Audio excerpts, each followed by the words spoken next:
Police अधीक्षक श्री अर्चित चांडक यांच्या मार्गदर्शनाखाली राबवण्यात येत असलेल्या ऑपरेशन प्रहार अंतर्गत अकोला स्थानिक गुन्हे शाखेनं मोठी कारवाई करत 112 किलो गांजा जप्त केला आहे। या प्रकरणी 2 आरोपींना अटक करण्यात आली असून त्यांच्याकडून तब्बल 1,55,78,057 रुपये किमतीचा मुद्देमाल जप्त करण्यात आला आहे। 8 एप्रिल रोजी स्थानिक गुन्हे शाखेला मिळालेल्या गोपनीय माहितीच्या अनुसार बाळापुरातील बेलदारपुरा परिसरात काही व्यक्ती त्यांच्या वाहनांमध्ये मोठ्या प्रमाणात गांजा साठवून ठेवत आहेत। या माहितीची खातरजमा करून वरिष्ठांना कळवण्यात आली व बाळापूर पोलीस स्टेशनचे ठाणेदार प्रकाश झोडगे यांच्यासोबत समन्वय साधत संयुक्त छाप्याचं नियोजन करण्यात आलं।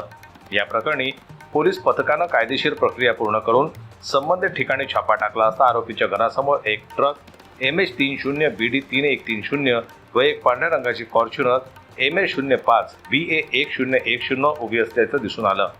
पंच व राजपत्रित अधिकाऱ्यांच्या उपस्थितीत दोन्ही वाहनांची झडती घेतली असता झडती दरम्यान फॉर्च्युनर कारमध्ये एका पोत्यात ओलसर हिरवट रंगाचा गांजा आढळून आला तर ट्रकच्या केबिनमध्ये 2 पोतड्यांमध्ये गांजा सापडला। या कारवाईत एकूण 1,209 ग्रॅम गांजा जप्त करण्यात आला असून त्याची बाजारातील किंमत सुमारे 25,78,057 रुपये इतकी आहे।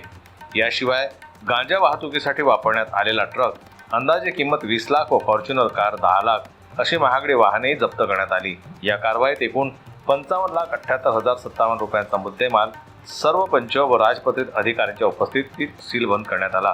या प्रकरणी आरोपी मोहम्मद असलम मोहम्मद आझम वय 49 व मोहम्मद असलम मोहम्मद आझम वय 42 दोघेही राहणार बेलदारपुरा बाळापूर यांच्या विरुद्ध अंमली पदार्थ प्रतिबंधक कायदा कलम 8-20 ब अन्वये गुन्हा दाखल करण्यात आला आहे। आरोपींनी आर्थिक फायद्यासाठी गांजाची साठवणूक करून विक्री करण्याचा प्रयत्न केल्याचं प्राथमिक तपासात निष्पन्न झालंय। ही संपूर्ण कारवाई पोलीस अधीक्षक अर्चित चांडक, अपर पोलीस अधीक्षक बी चंद्रकांत रेड्डी व पोलीस निरीक्षक शंकर शेळके यांच्या मार्गदर्शनाखाली पार पडली।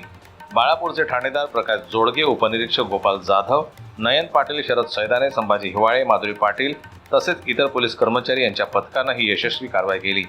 पोलिसांनी या प्रकरणाचा पुढील तपास सुरू केला असून या प्रकरणामागे आणखी कोणाचं जाळं कार्यरत आहे का याचा शोध आता घेतला जातोय। जनमत न्यूज करता संजय उमक यांची रिपोर्ट, अकोला। मराठी बातम्यांसाठी जनमत लाईव्हला लाईक करा, सबस्क्राईब करा आणि बेल आयकॉनला दाबायला विसरू नका।